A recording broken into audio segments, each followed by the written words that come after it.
जमलेल्या माझ्या तमाम मराठी बांधवांनो, भगिनींनो आणि मातांनो, सर्वप्रथम मी आपणा सर्वांना गुढीपाडव्याच्या मराठी नववर्षाच्या मी मनपूर्वक शुभेच्छा देतो.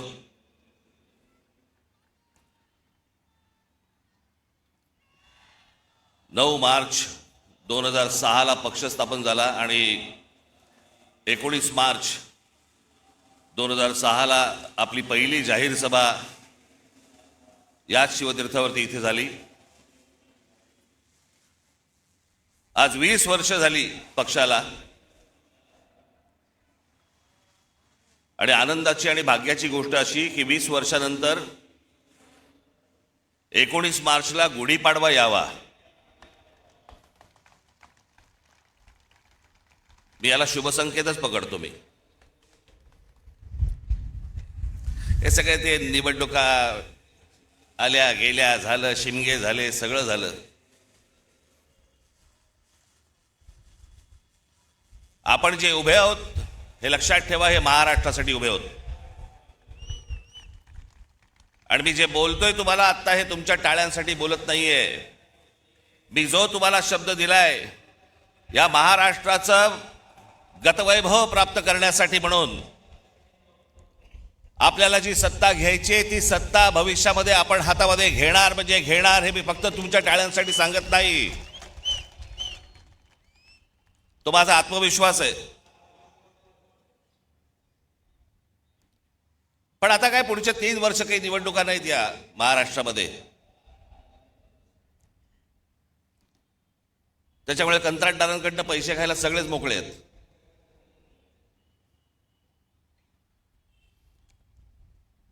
आज देशातही एक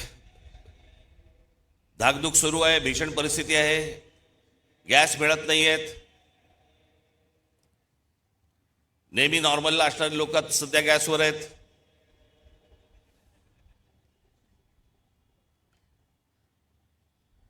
खरं तर काही गोष्टी आपल्याकडनं राहून गेल्या, आपल्या पंतप्रधानांकडनं पण राहून गेल्या. जो इराण इतकी वर्ष आपल्याला साथ देत होता, त्या इराणवरती ज्या प्रकारचे हल्ले होत आहेत आज, आपण इराणला साथ द्यायला पाहिजे होती.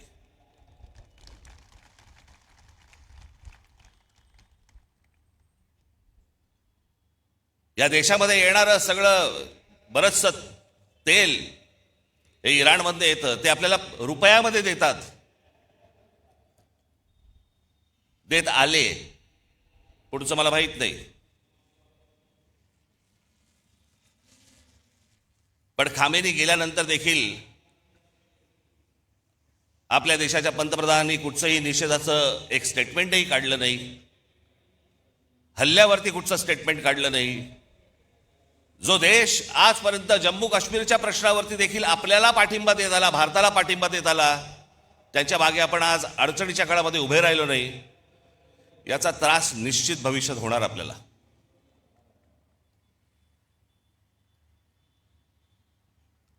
आज सगळ्या बाजूने समजतच नाही की नेमके आपण कुठे चाललो आहोत, काय चाललो आहोत. या देशामधली राज्य कुठे चालली आहेत, या देशामधली लोक कुठे चालली आहेत, प्रगती कुठे होतीये. मी आत्ताच गेल्या जानेवारीमध्ये आपली इथे जाहीर सभा झाली, त्यावेळेला मी अनेक लोकांचे वाभाडे काढले इथे. आपण पण किती अडाणी आहोत हे पण सांगितलं.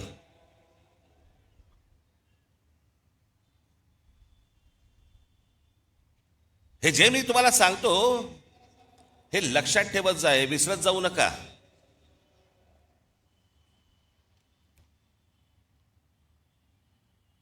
आज फुरसतीत आलायत ना,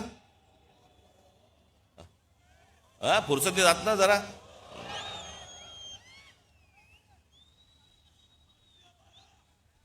काय उद्या 12 वाजे मी एकट्याने भाषण करत बसायचं. तुला काय बसून ऐकायला.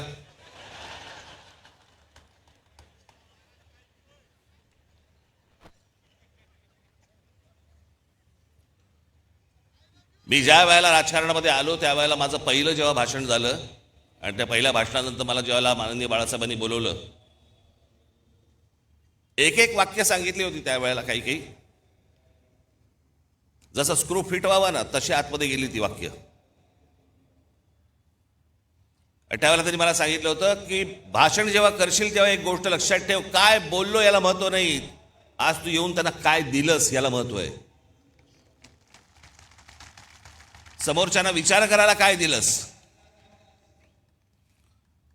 आणि मी नेहमी एक भाषण करताना माझ्यावरती एक मानसिक दडपण पण असतं की मी आज काय तुम्हाला देऊ, काय सांगू तुम्हाला, नवीन काय देऊ, ज्याच्यातनं तुम्ही विचार करायला लागाल. हे सरकार विचार करायला लागेल.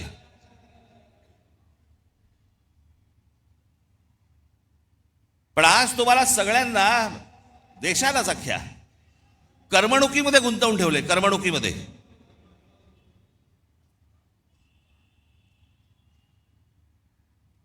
IPL चालू आहे, मग अजून कुठचे पिक्चर येत आहेत, मग ते हाऊसफुल जात आहेत, मग टेलिव्हिजनवरती. मी आज तुम्हाला सगळ्यांना एक नम्र विनंती करणार आहे, महाराष्ट्राच्या हितासाठी नम्र विनंती करणार आहे.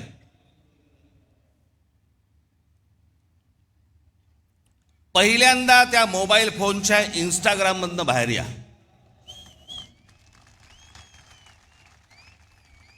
सकाळी संडात नाही, लवकर बाहेर याल. मध्यंतरी ते आमचे ते काय ते रील बाज वगैरे सगळे आले होते, मी माझ्याकडे नव्हतं ते मोबाईलवरती, ते टाकलं, ते गुंतायला होतं त्याच्यात. मी मागे म्हटलं होतं ना, ते डान्स बार बंद झाले ना त्याची लक्षणं आहेत ती. तिकडे ते बंद झालं, इथे मोबाईलवर सुरू झालं.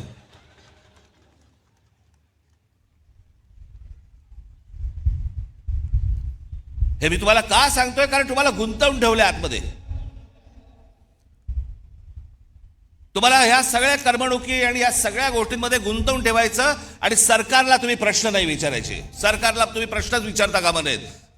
तुम्ही इतके अडकून आतमध्ये गेले पाहिजेत की त्या गोष्टींचा विचारही तुम्ही मनामध्ये आणता कामा नये. याच्यासाठीचं हे डिझाईन आहे.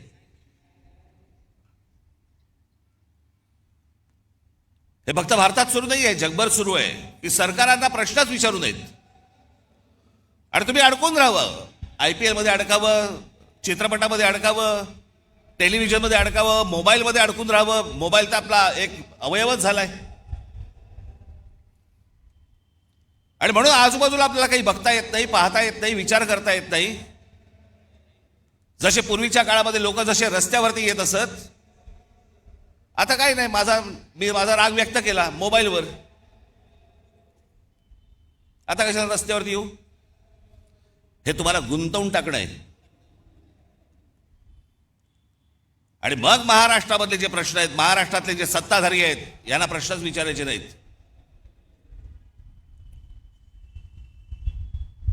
एका बाजूला आमच्या टेलिव्हिजन चॅनलवाल्यांची वाट लावून ठेवली आहे. सारखा वरून दबाव, सारखा वरून दबाव. ही बातमी टाकायची नाही, या बातम्या करायच्या नाहीत, ही करायची नाही, सरकारला विरोध करायचा नाही, विरोध केला बातम्या बंद करू, तुमच्या जाहिराती बंद करून टाकू, नोकरीवरून काढून टाकू. त्याच्यामुळे तुमच्यापर्यंत बातम्या पोचवायच्या नाहीत खऱ्या. हे अशा एका विचित्र परिस्थितीमध्ये देश अडकलेला आहे, हे राज्य अडकलेले आहे, सगळेच अडकलेले आहोत. अर्थात अशा काही गोष्टी ज्या होतात ह्या काही कायमस्वरूपी बसत नसतात. खालून काठी नाही बसली तर वरून बसतेच.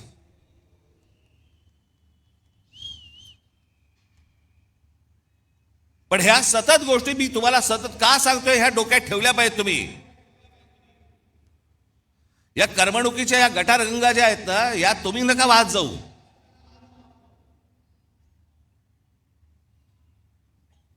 उद्या काय आपल्या आजूबाजूला निघून गेलंय ना कळणार पण नाही, थांग पत्ता पण लागणार नाही तुम्हाला, कारण आम्ही अडकले मोबाईलमध्ये.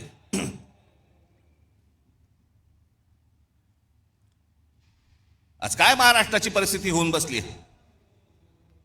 हे आमचे मुख्यमंत्री सांगतायत विकास करतोय, विकास करतोय. $3 ट्रिलियन इकॉनॉमी करायची महाराष्ट्राची. 11 लाख कोटीचं कर्ज आहे महाराष्ट्रावरती. 11 लाख कोटी. पृथ्वीराज चव्हाण ज्यावेळेला मुख्यमंत्री होते त्यावेळेला 2 लाख कोटीचं कर्ज होतं. त्याच्यानंतर हे 2014 ते 2026 मध्ये हे सगळं कर्ज 11 लाख कोटीवरती गेलं.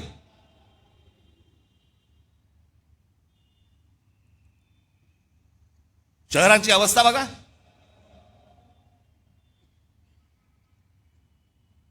पिझ्झा मागवला तर 10 मिनिटात येतो, पण तुम्हाला 10 मिनिटात कुठे जाता येत नाही. सगळीकडे ट्रॅफिक जॅम, फुटपाथ भरलेले.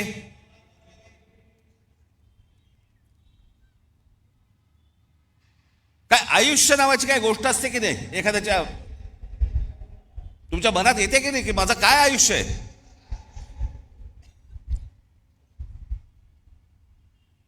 आज हे ब्रिटिशांच्या काळामध्ये त्यावेळेला हे मैदान उभं राहिलं म्हणून आज हे मैदान आहे. नाही तर अशी मैदानं कुठे आहेत मला जरा सांगा. जी जी मैदानं उभी राहिली आहेत ते त्या त्या काळात उभी राहिलेली आहेत.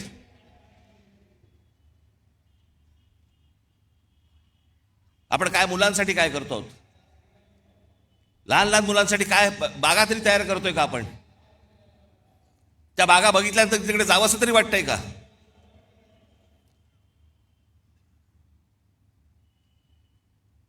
आज शहराची आज संपूर्णपणे शहर अख्खी कोलमडून पडलेली आहेत.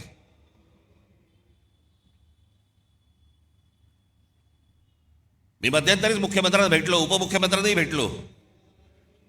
या शहरांचा ट्रॅफिकचा प्रश्न, गाड्या. उद्या मी तुम्हाला सांगतो अशी जर परिस्थिती जर अजून 5-10 वर्ष राहिली ना, घरातनं निघाल आणि तिकडेच असाल,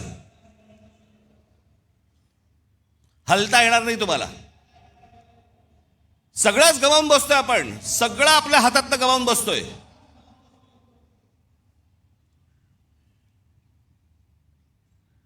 आज ग्रामीण भागामधला माझा तरुण, माझ्या तरुणी शेतीकडे वळायला तयार नाहीत. ते म्हणतात नाही आम्हाला शहरात जायचंय. शहरात आल्यावर ही शहराची अवस्था. या देशातलं महाराष्ट्रातलं प्रत्येक शहर बघा ना, त्याला काही आकार ना उकार ना काही नाही त्याला. कोणी येतंय, कुठेही इमारती बांधतंय, कोणी काहीही करतंय, कोणालाही कसल्याही परवानगी दिली जात आहेत. आणि तुम्ही ते पाहता आणि राग मोबाईलवरती व्यक्त करताय. हेच त्यांना हवंय की तुम्ही रस्त्यावरती येताच कामा नयेत, तुम्ही या गोष्टींचा विचारच करता कामा नयेत. असेच सडा, असेच मरा.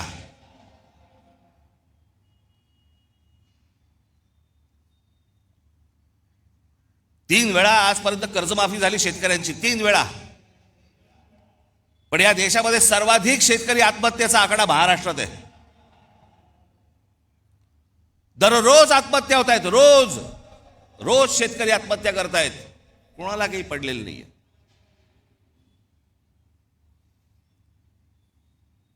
हे इथे तुमच्यासाठी कोस्टल रोड बांधतायत, आम्हीच त्याची स्तुती करतो. आमचा मराठी माणूसच स्तुती करतो. छान झालाय ना रस्ता, अरे तो तुझी वाट लावायला झालाय. तुला कल्पना नाही तो रस्ता कशासाठी झालाय. तो तुमच्यासाठी झालेला रस्ता नाहीये. तो बाकीच्यांना आत येण्यासाठी आणि तुम्हाला बाहेर जाण्यासाठीचा रस्ता आहे. तो आम्हाला जो अंदाज येत नाही. आमच्या दरवाज्यावरती जोपर्यंत टकटक होत नाही तोपर्यंत आम्हाला समजतच नाही. आज सगळ्या शहरांमधल्या सगळ्या जमिनी चालल्या आहेत. हे अडाणी सारखे उद्योगपती सगळे घेत बसले. सरकार न बघता सह्या करतंय. हा सगळा पाडा मी मागच्या वेळेला वाचला होता. त्याच्यात आपण महाराष्ट्र म्हणून आपलं महाराष्ट्राचं स्वतःचं अस्तित्व गमावून बसतोय. आपली महाराष्ट्राची ओळख गमावून बसतोय. आपली भाषा गमावून बसतोय. मी मागे पण सांगितलं होतं ना, एकदा ती गोष्ट हातातनं गेली की परत येणार नाही. भाषा संपली म्हणून अनेक देश संपलेले आहेत या जगामध्ये. तुम्हाला जग ज्याला म्हणतं की तुम्ही कोण आहात, मराठी माणूस आहात. मराठी माणूस आहात म्हणजे कोण आहात? मराठी भाषा बोलणारे आहात म्हणून तुम्ही मराठी माणूस आहात.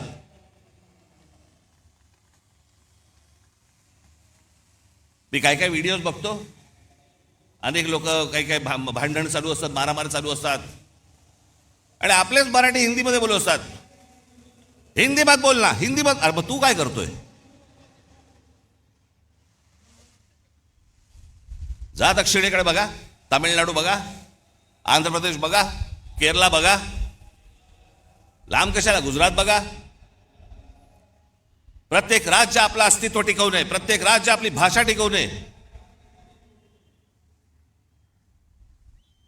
आमच्याकडचे आमदार खासदार काही नाही, दुसरं काही नाही, कंत्राटदार, पैसे, रोज एवढंच सुरू आहे फक्त.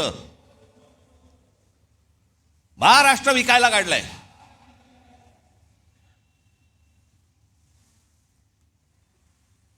आज मुख्यमंत्र्यांकडे गृह खातं आहे. संपूर्ण महाराष्ट्रभर सगळ्या ठिकाणी ड्रग्ज विकले जात आहेत. शाळांमध्ये ड्रग्ज जात आहेत, कॉलेजमध्ये ड्रग्ज जात आहेत.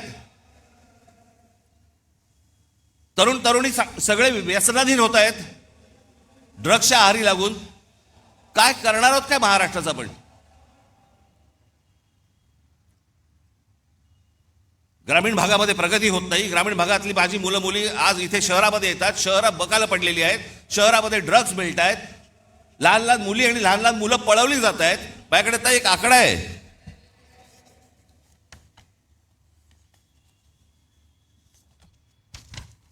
नोव्हेंबर डिसेंबर या महिन्यातल्या 36 दिवसांमध्ये, गेल्या आता नोव्हेंबर डिसेंबरच्या या 36 दिवसांमध्ये केवळ मुंबईमध्ये 82 मुलं बेपत्ता झाली. जानेवारी ते नोव्हेंबर 2025 या कालावधीत महाराष्ट्रातील नवी मुंबई शहरात तब्बल 499 मुलांच्या अपहरणाच्या घटना नोंदवण्यात आल्या. त्यातली 41 मुले अद्याप बेपत्ता आहेत. 458 पोलिसांनी, आमचे पोलीस, मुंबईचे पोलीस, महाराष्ट्राचे पोलीस हे सक्षम आहेत. म्हणून त्या आई वडिलांना त्यांची मुलं मिळाली. एनसीआरबीच्या आकडेवारीनुसार महाराष्ट्रात दरवर्षी, हे मी तुम्हाला विधानसभेतलं सांगतोय आकडे, विधानसभेमध्ये आत्ता मुख्यमंत्र्यांनी त्यांच्या भाषणामध्ये सांगितलेले आकडे सांगतोय तुम्हाला. एनसीआरबीच्या आकडेवारीनुसार महाराष्ट्रात दरवर्षी साधारण 4,500 ते 5,500 मुले बेपत्ता होतात. काय होत असेल त्यांच्या आई वडिलांना? 4,500 ते 5,500 मुलं बेपत्ता होता. हा महाराष्ट्र, असा होता महाराष्ट्र.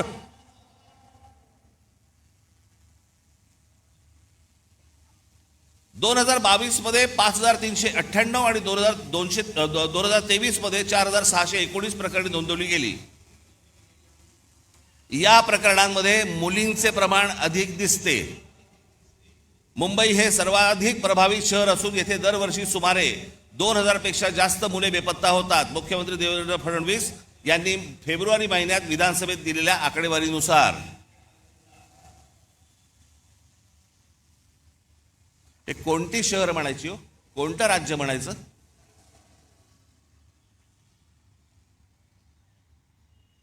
तुमच्या भाषेची हमी नाही, तुमची हमी नाही, तुमच्या पोराबाळांची हमी नाही, कशाचीही हमी नाही. अशी कुठचीही हमी नसलेलं हे या राज्यामध्ये तुम्ही राहताय आणि म्हणायचं आम्ही शिवरायांच्या राज्यात राहतो.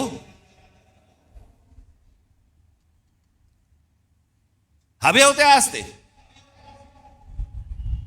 विधानसभेत जाऊन कापून काढले असते.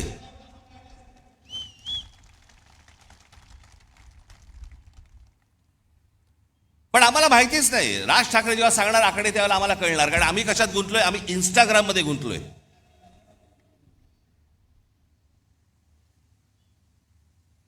आम्हाला कशाची पडलीच नाही.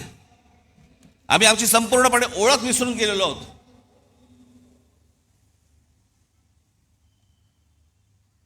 मी आज एक मुद्दामून एक गोष्ट तुमच्यासाठी आणलेली आहे. मी बोलीनच, पण त्याच्यानंतर तुमच्या लक्षात येईल तुम्ही कोण आहात, तुम्ही कोणत्या भूमीत जन्माला आलात, तुम्ही कोणाचे वारस आहात. मी नेहमी सांगतो ना, हा महाराष्ट्र दरवेळेला देशाला दिशा दाखवत आला, या हिंद प्रांताला दिशा दाखवत आला. त्या महाराष्ट्राकडे कधीतरी तुम्ही नीट जवळून पाहिलेत का की या महाराष्ट्राची नेमकी क्षमता तरी काय आहे?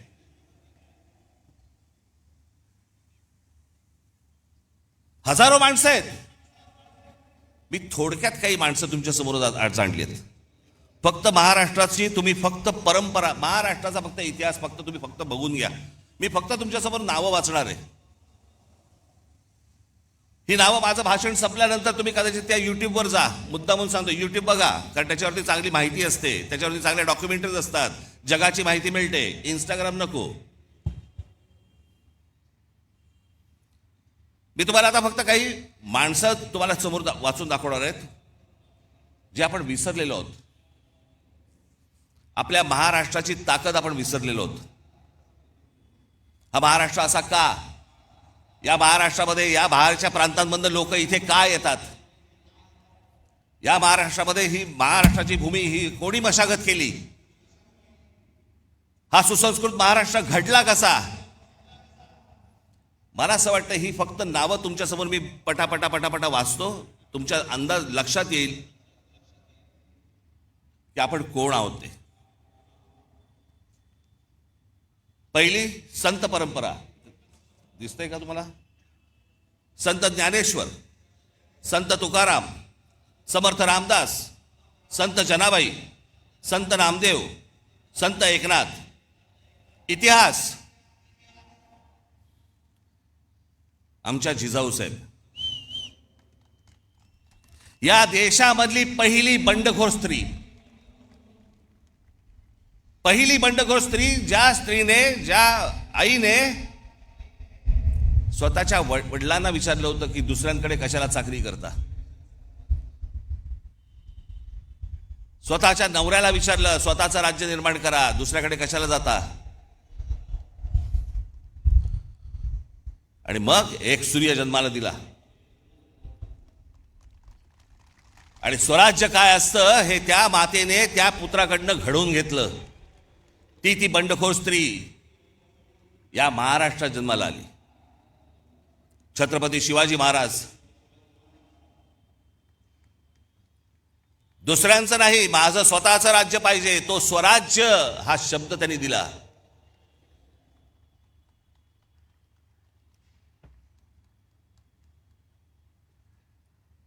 छत्रपती संभाजी महाराज. छत्रपती शिवरायांच्या मृत्यूनंतर स्वराज्य टिकवण्यासाठी आणि वाढवण्यासाठी अंतर्गत कलहाशी आणि शत्रूशी समर्थपणे आणि प्राणपणाने लढणारे धर्मवीर. महाराष्ट्र. बाळाजी विश्वनाथ पेशवे योद्धा व मराठा साम्राज्याचे पंतप्रधान होते. मी एक तुम्हाला सर्वांना आज हात जोडून विनंती करणार आहे,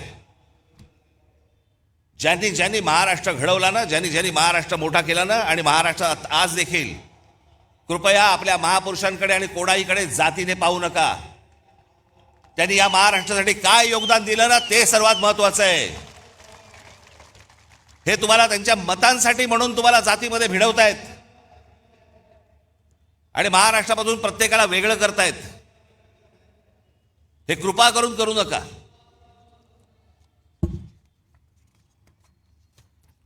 पहिले बाजीराव पेशवे छत्रपती शिवाजी महाराजांनंतर मराठी मुलखात तेवढाच आत्मविश्वास आणि स्वराज्यनिष्ठा निर्माण करणारे आणि मराठी साम्राज्याचा विस्तार करणारे. अहिल्याबाई होळकर, मराठा साम्राज्य. शिंदे, होळकर, नागपूरचे भोसले साम्राज्य, मराठा साम्राज्य संपूर्ण हिंद प्रांतावरती वचक ठेवला. गायकवाड हे गुजरातमध्ये. या राज्याच्या जडणघडणीत गायकवाड घराण्याचा मोठा वाटा. Bank of Baroda, Baroda university आणि गुजरातमध्ये अनेक रेल्वे मार्ग त्यांनी सुरू केले. तात्या टोपे. झाशीची राणी लक्ष्मीबाई. आता ह्या 18व्या शतकातील मराठी नावं ज्यांनी मुंबईला आकार दिला. जगन्नाथ शंकर शेठ. तुम्हाला भाऊचा धक्का माहिती आहे ना? भाऊ लक्ष्मण अजिंक्य, एक मराठी माणूस होता, कंत्राटदार होता, त्यांनी भाऊचा धक्का बांधला. सीताराम खंडेराव वैद्य, नाव पण माहिती नसेल तुम्हाला. सीताराम खंडेराव वैद्य म्हणजे कोण? हे जे टाटांचं ताजमहाल हॉटेल उभं आहे ना, या ताजमहाल हॉटेलचे आर्किटेक्ट.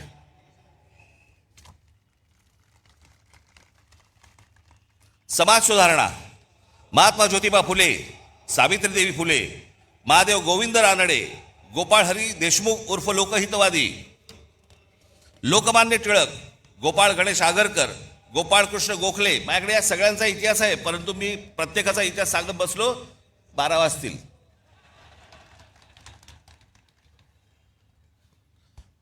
गोपाळकृष्ण गोखले, शाहू महाराज, भारतरत्न डॉक्टर बाबासाहेब आंबेडकर, क्रांतिसिंह नाना पाटील, स्वातंत्र्यवीर विनायक दामोदर सावरकर, महर्षी विठ्ठल रामजी शिंदे, संत गाडगेबाबा, भारतरत्न महर्षी धोंडो केशव म्हणजे ज्यांनी महिलांचं शिक्षण, त्यांचे हक्क, विधवांना परत पुनर्विवाह करण्यासाठी म्हणून ज्यांनी काम केलं ते हे महर्षी धोंडो केशव कर्वे.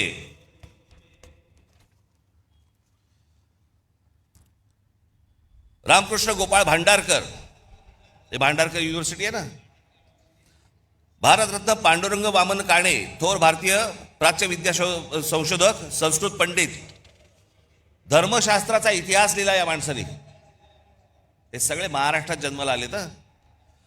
भारतरत्न विनोबा भावे, प्रबोधनकार ठाकरे, तुमचे आजोबा, धर्मातील चुकीच्या रूढी परंपरांवरती प्रहार करणारा हा माणूस. त्यांची पुस्तकं आजही आणून वाचा तुम्ही. अनेक लोक म्हणतात, अनेक जण सांगतात की म्हणे प्रबोधनकार ठाकरे हे ब्राह्मण विरोधी होते. माझे आजोबा कधी ब्राह्मण विरोधी नव्हते, भट्ट भिक्षुकीच्या विरोधात होते. धर्माच्या नावाने जी पिळवणूक व्हायची त्याच्या विरोधातले होते ते कुठच्याही समाजाच्या विरोधातले कधीही नव्हते. पण वाचनामधनं आपल्याला जेवढं हवंय तेवढंच काढून घ्यायचं. त्याच्यामुळे ह्या सगळ्या लोकांकडे पाहताना तुम्ही तुमचे तर्क लावू नका किंवा तुमच्या डोक्यात भरवलेले तर्क लावू नका. स्वतः वाचा, स्वतः पहा. कर्मवीर भाऊराव पाटील, पंडिता रमाबाई, आनंदीबाई जोशी ज्या पहिल्या डॉक्टर झाल्या, ताराबाई मोडक, पंजाबराव देशमुख भारताचे पहिले कृषी मंत्री, चिंतामणराव देशमुख ICS मध्ये पहिला क्रमांक मिळवलेले पहिले भारतीय आणि रिझर्व्ह बँकेचे पहिले गव्हर्नर, शाहीर अण्णा भाऊ साठे, शाहीर अमर शेख, SM जोशी, स्वामी रामानंद तीर्थ, तुकडोजी महाराज, भारतरत्न नानाजी देशमुख, हमीद दलवाई, इरावती कर्वे, दुर्गाबाई भागवत, बाबा आमटे, विसपागे म्हणजे ज्यांनी रोजगार हमी योजना महाराष्ट्रामध्ये आणली आणि नंतर ती संपूर्ण देशभर गेली.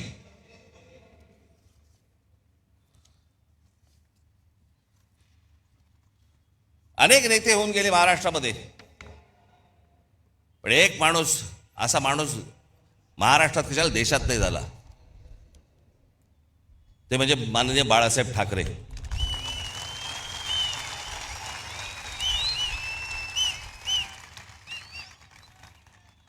मराठी माणसाच्या मनात जी मराठी अस्मितेचा जो अंगार फुलवला हा पहिला या माणसाने. या देशातल्या हिंदूंना हिंदू म्हणून मतदान करायला लावणारा हा पहिला या देशातला माणूस. आणि जागतिक दर्जाचा व्यंगचित्रकार शरद पवार. आज अनेक गोष्टी त्यांच्या नावावरती आहेत, अनेक मतभेद असतील, पण ज्या योग्य गोष्टी आहेत त्या मला असं वाटतं योग्य असल्याच पाहिजेत. आज आपण रस्त्यावरची फळं पाहतो ना, जे कधी पाहत नव्हतं पूर्वी, आता आपल्या लक्षात पण येणार नाही की हे कधी सुरू झालं. पण आपली गाडी थांबली असताना कोणीतरी येतो, एखादा माणूस स्ट्रॉबेरी घेऊन येतो किंवा काही घेऊन. फलोत्पादन याच्यामध्ये महाराष्ट्रात सर्वात मोठी क्रांती करणारा हा माणूस. जी फळं कधी पाहिली नव्हती ती सर्वसामान्यांना आज मिळायला लागली, त्याच्यामध्ये सर्वात मोठं काम करणारा माणूस. बारामतीमध्ये ज्यांनी शेतीमध्ये AI टेक्नॉलॉजी आणून शेतीमध्ये कशा प्रकारची क्रांती केली, एकदा कधीतरी जाऊन बघून पण या. सहकार चळवळ महाराष्ट्रात उभी राहिली.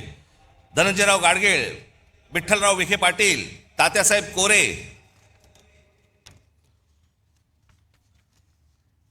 आता महाराष्ट्राच्या देशाला राजकारणातला आकार देणारे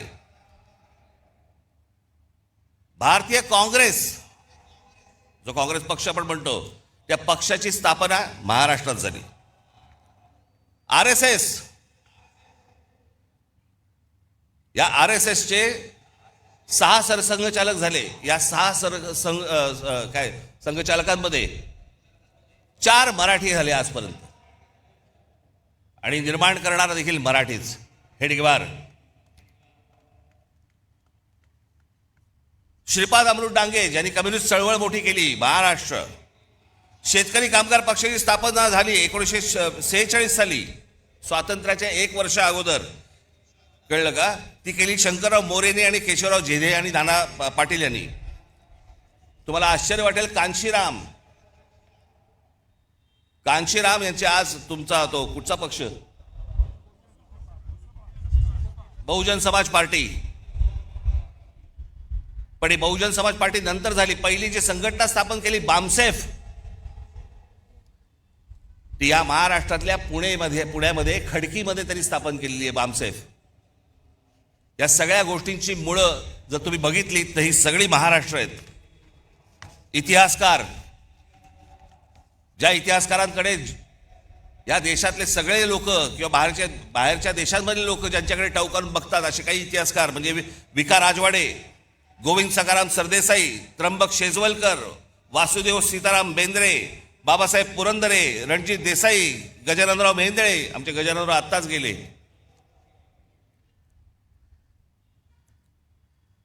अनेकदा त्यांच्या भेटी व्हायच्या गजाननरावांच्या.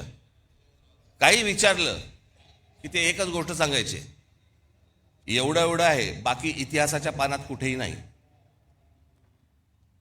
जेवढं खरं आहे तेवढा इतिहास ते सांगायचे. ह्या सगळ्यांची जरा एकदा कधीतरी बघा. नुसत्याच मिरवणुका काढून, गुलाल उधळून, झेंडे उधळून काही होणार नाही आपलं. शिवाजी महाराजांचा जय जयकार, बाबासाहेब आंबेडकरांचा जय जयकार, आमच्या ज्योतिराव फुलेंचा जय जयकार. आपण काय झालंय, महाराष्ट्र प्रतिमांमध्ये अडकलाय. महाराष्ट्र ज्या दिवशी यांच्या प्रतिभेमध्ये अडकेल ना, त्या दिवशी परत आपल्याला गतवैभव प्राप्त होईल. नुसते आमच्याकडे प्रतिमा आहेत, प्रतिमांचं पूजन करतोय आम्ही. सायन्स, डॉक्टर वसंत गोवारीकर.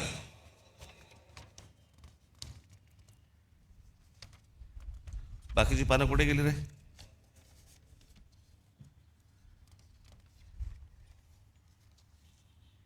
त्याचं पानं नाही आहेत, बाकीची तिकडे आहेत का?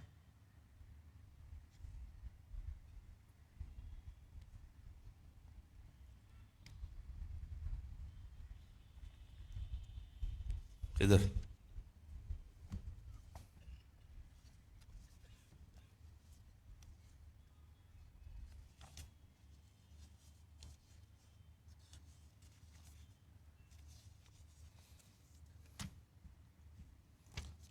Science and technology, Vasant Gowariker, Jayant Narlikar, Raghunath Mashelkar, Vijay Bhatkar.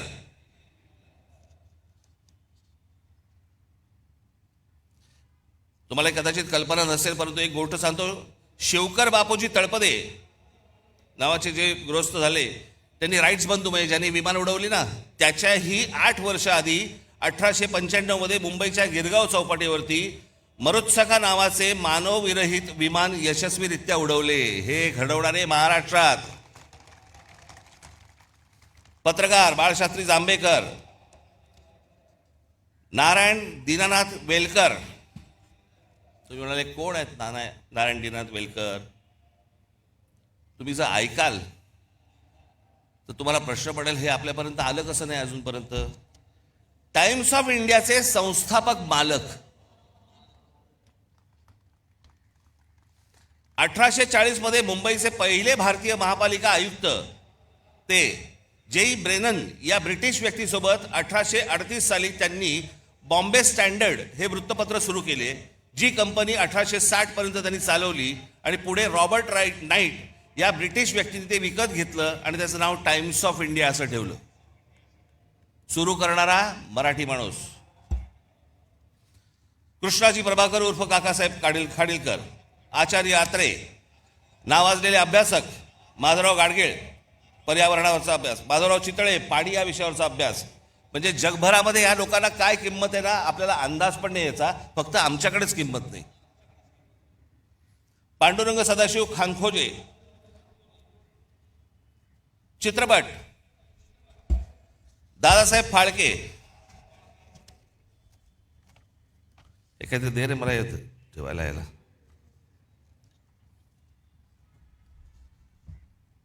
Dadasaheb Phalke, Baburao painter, V Shantaram. त्याच्यानंतर आपल्याकडच्या चित्रपट क्षेत्रातील काही मीनाक्षी शिरोडकर, शोभना समर्थ, माधुरी दीक्षित, सुलोचना. अजून एक नाव तुम्हाला सांगणार आहे ज्याच्यामध्ये तुम्हाला प्रश्न पडेल की अरे अजूनपर्यंत आम्हाला कसं माहित नाही. हिंदी चित्रपट सृष्टीमधले जवळपास 6300 गाणी, मी सांगितल्यावर तुम्हाला कळेल, 6300 गाणी ज्या जोडीने दिली त्या जोडीचं नाव आहे लक्ष्मीकांत प्यारेलाल. त्या लक्ष्मीकांत प्यारेलाल मधले लक्ष्मीकांत हे कुडाळकर होते आणि आपल्या कुडाळमधले होते राहणारे. हे आजपर्यंत आम्हाला कोणालाही कोणी सांगितलं नव्हतं. मला माहिती होतं अर्थात,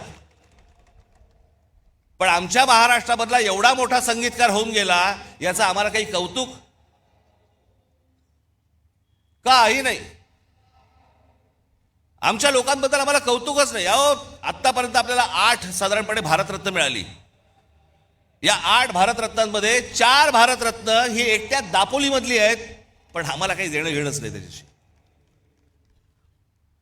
बावा काणे, धोंडो केशव कर्वे, विनोबा भावे, आमच्या बाबासाहेबांचा जन्म इंदोरचा, पण संपूर्ण बालपण मोठेपण सगळं त्यांचं तिकडे दापोलीत गेलं. आम्हाला काही देणं घेणंच नाही या गोष्टींशी. आम्हाला आजूबाजूला पाहायचंच नाहीये. आमचा महाराष्ट्र मेला तरी चालेल. आम्हाला कंत्राटदाराकडनं पैसे मिळाले पाहिजेत.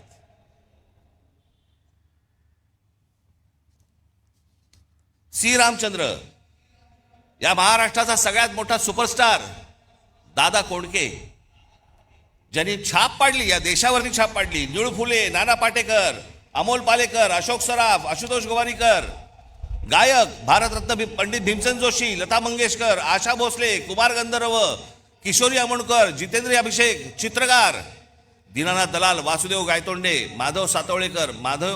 मी एकेकावरती, या एकेका माणसावरती मी एक तास बोलू शकतो. P.A. धोंड, आचरेकर, सडवेलकर, S.M. पंडित, तुमच्यापैकी बरेच जण हे त्या तामिळनाडूला आपल्या स्वामी विवेकानंदांचं जिथे पुतळा आहे ना, तिथे काही जण गेला असाल. मी गेलो होतो. पुतळा पाहिल्यानंतर मी असा उलटा मागे फिरलो. मागे वळलो तर तिथे 2 पेंटिंग्स होती. एक परमहंसांचं होतं आणि एक त्यांच्या पत्नीचं होतं. पण मी जवळ जाऊन पाहिलं तर ते S.M. पंडितांचं पेंटिंग होतं. दोन्ही पेंटिंग S.M. पंडितांची होती. या इथे बाजूच्या गल्लीत राहायची. इथे आम्हाला काही देणं घेणं नाही.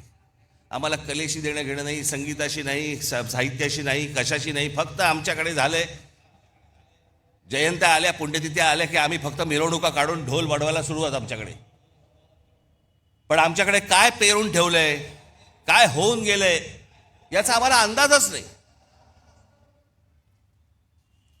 शिल्पकार सदाशिव साठे म्हणजे गेटवे ऑफ इंडियाचा जो पुतळा आहे तो शिल्पकार साठेंनी उभा केलाय.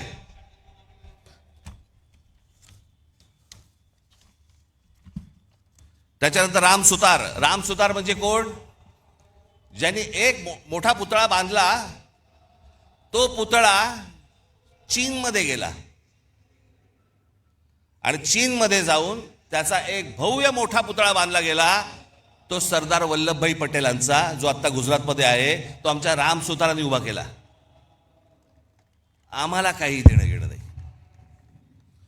उद्योग शंतनुराव किर्लोस्कर, आबासाहेब गरवारे, रघुनाथराव चितळे, बीजी शिर्के म्हणजे या इमारतींना ज्या विटा वापरल्या जातात ना, सिपोरेक्षा, ते बनवणारे बीजी शिर्के, दाजी काका गाडगीळ, काल निर्णयचे जयंतराव साळगावकर, केसरी पाटील, राजा पाटील, ज्यांनी मराठी माणसाला जग दाखवलं.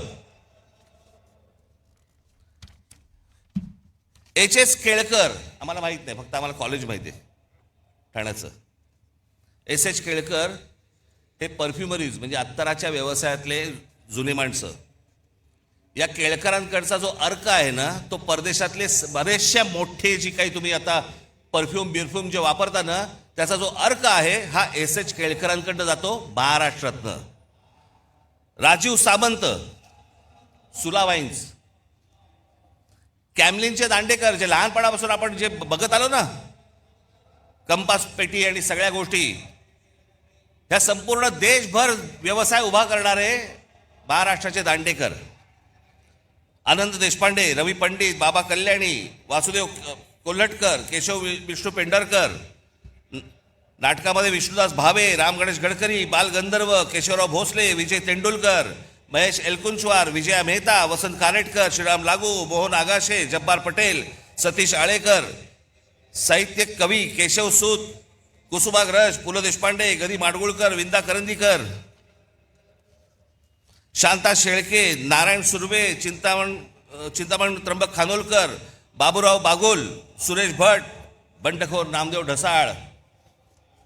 क्रीडा दिबा देवधर, मी अगदीच थोडक्यात आणली आहे ही यादी. दिबा देवधर, बापू नाडकर्णी, विजय मांजरेकर, विजय हजारे, सुनील गावस्कर, अजित वाडेकर, दिलीप वेंगसरकर, सचिन तेंडुलकर, प्रवीण ठिपसे, ग्रँड मास्टर बुद्धिबळ, भाग्यश्री ठिपसे, ग्रँड मास्टर बुद्धिबळ, अभिजित कुंटे, ग्रँड मास्टर बुद्धिबळ, खाशाबा जाधव, नावाजलेले अभ्यासक हे झाले मगाशी. एवढं भरभरून आपल्याला महाराष्ट्राला दिलंय, आपल्याला काही याची किंमत, आपण याच्यासाठी काही करतोय, ह्यांच्यासाठी नाही, आपण काही वेगळा विचार करतोय का? महाराष्ट्र कुठे होता? महाराष्ट्र अख्खा देश टवकारून बघायचा महाराष्ट्रामध्ये काय चाललंय, महाराष्ट्रात नवा विचार कोणता येतोय, महाराष्ट्रात आम्हाला काय देणार आहे. या नवीन विचाराला सतत बघणारा हा देश आज महाराष्ट्राला काय देतोय. आमच्या क्रिकेट टीम मध्ये देखील आज महाराष्ट्राचे, मुंबईचे कोण नाही हो? कोण मराठी आहेत मला जर दाखवा.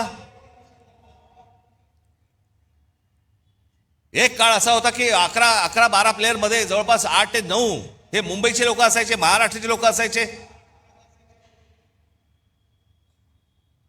कुठे कमी पडतोय आम्ही? आम्ही विचारच करत नाही आहोत. आम्हाला महाराष्ट्र कसा घडवायचा आहे याचा आमचा विचारच संपलेला आहे. आमच्यावरती सरकार येत आहेत आणि लादतायत, वाटेल त्या गोष्टी रोज येत आहेत, नवीन कायदे करतायत, नवीन नियम करतायत. आम्हाला लक्ष द्यायला वेळ नाही. आम्ही गुंतलोय करमणुकीमध्ये. तुम्हा आम्हाला महाराष्ट्रातल्या या जनतेला सगळ्यांना मिळून, तरुण आणि तरुणींना, नवीन येणाऱ्या लोकांना, मुलांना हा भविष्यातला महाराष्ट्र घडवायचा आहे. हा तुम्ही आम्हीच घडवायचा आहे. सरकारवरती अवलंबून राहून होणार नाही. आणि म्हणून मी आज एक नवीन योजना तुमच्या समोर आज आणतोय. 2006 साली याच व्यासपीठावरती इथे उभं राहून मी म्हटलं होतं की मी महाराष्ट्राचा विकास आराखडा आणीन, महाराष्ट्राची मी ब्ल्यूप्रिंट आणीन. मग एका पत्रकार परिषदेत मला एका पत्रकाराने विचारलं ती तुमची ब्ल्यू फिल्म कधी येणार आहे? तर मी म्हटलं की मी ती आणली असतं बरं झालं असतं, त्यांनी किमान पाहिली तरी असती. पण त्या 2006 साली मी जेव्हा म्हटलं होतं मी महाराष्ट्राची ब्ल्यूप्रिंट आणीन, महाराष्ट्राचा विकास आराखडा आणीन, 2014ला आणला. 2006 ते 2014 महाराष्ट्रात जिथे जिथे मी गेलो, जिथे जिथे पत्रकार परिषदा झाल्या, सर्वजण कुत्सितपणे मला विचारायचे काय ते ब्ल्यूप्रिंटचं काय झालं, कुठपर्यंत आलं, ते विकास आराखड्याचं काय झालं, कुठपर्यंत आलं. प्रत्येक पत्रकार परिषदेमध्ये असताना, चालू असताना किंवा नंतर हे प्रश्न असायचेच. जेव्हा आणली 2014, आज 2026, या क्षणापर्यंत मला कुठच्या पत्रकारांनी प्रश्न विचारलेला नाही त्या ब्ल्यूप्रिंटमध्ये आहे काय, कारण वाचलीच नाही. त्याला वाचण्यात इंटरेस्ट नव्हता, हिणवण्यात होता. असो, पण तो काळ लोटला गेला. आज जवळपास त्याही गोष्टीला आज 12 वर्ष होऊन गेली. अनेक तज्ज्ञांना त्यावेळेला बरोबर घेतलं होतं, अनेक गोष्टी त्यामध्ये केल्या होत्या. गेल्या 10-12 वर्षामध्ये अनेक, महाराष्ट्रही बदलला, खूप गोष्टी बदलल्या, विचारात महाराष्ट्र बदलला. आणि म्हणून मला असं वाटलं की काय करावं, कारण मी अनेकदा वाचत असतो वर्तमानपत्रांमध्ये, काही लेख येतात वर्तमानपत्रांमध्ये, अनेक चांगल्या सूचना येतात. अनेक काही नवीन गोष्टी निर्माण करण्यासाठी ज्या गोष्टी येतात, आणि मग विचार केला की या सगळ्या गोष्टींसाठी एक कुठेतरी आपल्याला एक प्लॅटफॉर्म उभा करायला लागेल. या महाराष्ट्रामधली लोक, महाराष्ट्राच्या बाहेरची कोणी, की महाराष्ट्रामध्ये नेमकं काय व्हायला पाहिजे, महाराष्ट्रामध्ये नेमकं काय घडलं पाहिजे, महाराष्ट्रात ते नेमकं घडलं ते कसं घडलं पाहिजे, अशा अनेक लोकांकडे अनेक योजना तयार आहेत. परंतु सांगायच्या कोणाला, मांडायच्या कोणाला? सरकार म्हणजे कोण, बोलायचं कोणाशी, मांडल्यानंतर सांगितल्यानंतर ते बघणार कोण आहे, आम्हाला उत्तर कधी मिळणार? आणि म्हणून या सगळ्या गोष्टींचा विचार करून मी एक नवीन वेबसाईट आत्ता महाराष्ट्राला मी आत्ता अर्पण करतोय, की ज्या वेबसाईटवरती तुम्ही येऊन तुमचे विचार, पण विचार जय महाराष्ट्र साहेब, चालणार नाही साहेब, भावी मुख्यमंत्री तुम्हीच, डिलीट, असल्या कुठच्याही गोष्टींना त्या याच्यावरती स्थान नाही. नवा विचार करा, या मोबाईलच्या जोखडातनं बाहेर या, या करमणुकीच्या गटारगंगेतनं बाहेर या. हा तुम्हा आम्हालाच महाराष्ट्र उभा करावा लागेल, हा तुम्हा आम्हालाच महाराष्ट्र वाचवावा लागेल, आणि याच्यासाठीचं म्हणून हे पहिलं पाऊल आहे. म्हणून आज तुमच्या समोर महाराष्ट्र नेक्स्ट, महाराष्ट्र पुढचा मी तुमच्या समोर उभा करतोय. आता दाखवा रे.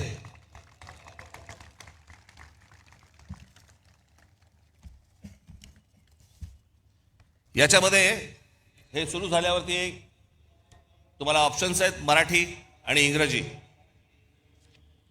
त्याच्यामध्ये तुम्ही मराठीमध्ये गेलात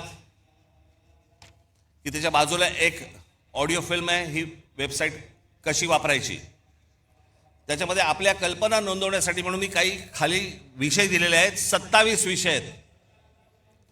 ते 27 विषय फक्त मी तुम्हाला वाचून दाखवतो, ज्याच्यामध्ये ज्या ज्या आपल्या स्वतःच्या कल्पना असतील, ज्या काही नवीन आपल्याला निर्माण करायचं असेल ते तुम्ही मांडू शकता. आपण म्हणजे आम्ही तुमच्यामधले आणि सरकारमधले फक्त वाहक असू, आणि सरकारकडनं ही गोष्ट कशी करून घ्यायची जर ती योग्य असेल, कारण हे पहिलं जाणार हे तज्ज्ञांकडे, त्या तज्ज्ञांच्या कमिटीकडनं ज्यावेळेला ते मंजूर होणार त्याच्यानंतर हे सरकारकडे जाणार. त्याच्यामुळे ही 27 तुम्हाला इथे गोष्टी दिलेल्या आहेत. त्याच्यामध्ये शेती, रस्ते आणि पायाभूत सुविधा विकास, आरोग्य सेवा व सार्वजनिक आरोग्य व्यवस्था, जमीन, पायाभूत सुविधा, औद्योगिक वसाहती, व्यवसाय सुलभता, प्रादेशिक औद्योगिक संतुलन व सर्वसमावेशक, शालेय उच्च व तंत्र शिक्षण सुधारणा, आदिवासी विकास, सर्वसमावेशक आणि सशक्त महिला व बाल, रोजगार व रोजगार निर्मिती, आपत्ती व्यवस्थापन आणि आपत्तीपूर्व तयारी, क्षेत्रनिहाय औद्योगिक धोरण, गुंतवणूक प्रोत्साहन व थेट विदेशी गुंतवणूक, स्टार्टअप्स आणि भविष्यवेधी उद्योग, ग्रामीण अर्थव्यवस्था आणि ग्रामीण उद्योग विकास, शहरांचा शाश्वत विकास, क्रीडा व युवा विकास, मराठी भाषा संस्कृती ज्ञान परंपरेचा विकास, पारंपरिक आणि अपारंपरिक ऊर्जा, हवामान बदल, पर्यावरण आणि प्रदूषण, सूक्ष्म लघु व मध्यम उद्योग आणि विकास, औद्योगिक कायदे सुधारणा, शाश्वत हरित व पर्यावरणपूरक औद्योगिक विकास, सिंचन, जलव्यवस्थापन व जलसुरक्षा, समृद्ध, स्वावलंबी आणि शाश्वत ग्रामविकास, पर्यटन विकास, कायदा आणि सुव्यवस्था. याच्यामध्ये तुम्ही आतमध्ये गेल्यानंतर आपली कल्पना इथे पुढे नोंदवायची तुम्हाला येईल. त्या प्रत्येक गोष्टीमध्ये 27 गोष्टीमध्ये त्याच्या उपशाखा आहेत. समजा तुम्ही रोजगार आणि रोजगार व रोजगार निर्मिती हा जर विषय घेतला तर त्याच्यामध्ये रोजगार विमुख, कौशल्य प्रशिक्षण, उद्योजकता वगैरे वगैरे असे बरेच विषय त्याच्यामध्ये आहेत. ते झाल्यानंतर पुढे ज्यावेळेला तुम्ही जाल त्याच्यानंतर तुम्ही तुमची कल्पना त्याच्यावरती नोंदवायची, आणि त्याच्या खाली गरज असल्यास तुम्हाला काही फाईल अपडेट करायची असेल, फोटो टाकायचा असेल त्याच्याबरोबर तुमच्या म्हणण्याला, तोही तुम्ही टाकू शकता. त्याच्यानंतर तुम्ही पुढे गेलात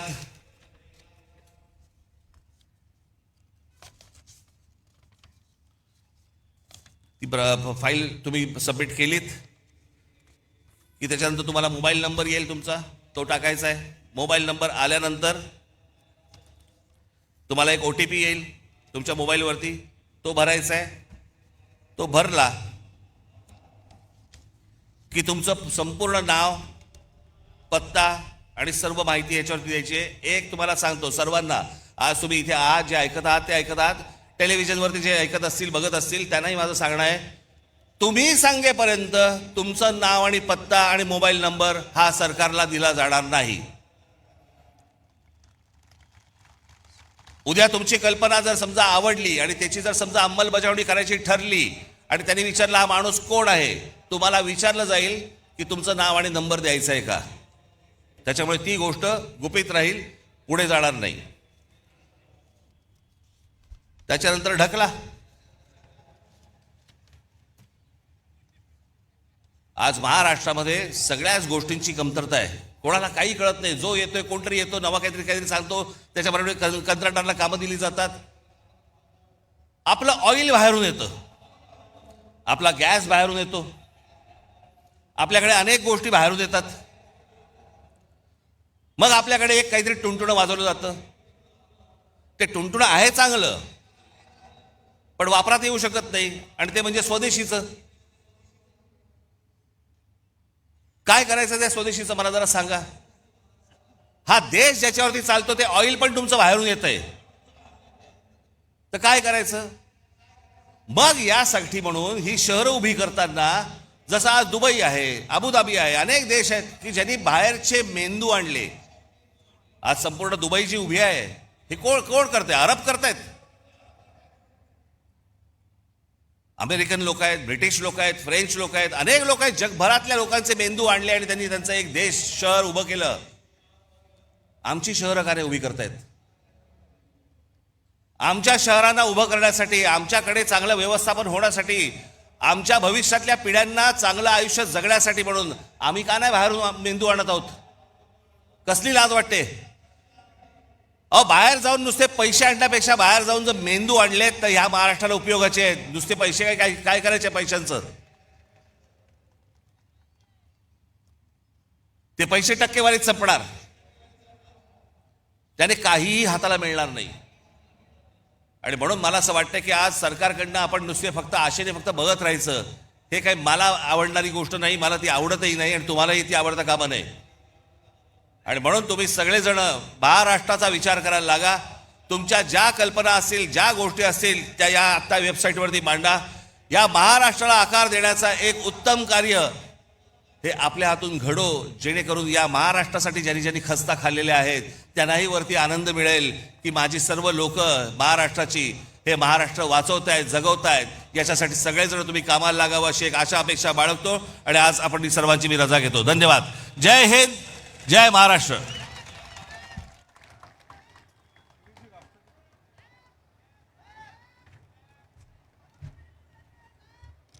हॅलो, कृपया सर्वांनी राष्ट्रगीताला उभं राहा.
भारत माता की.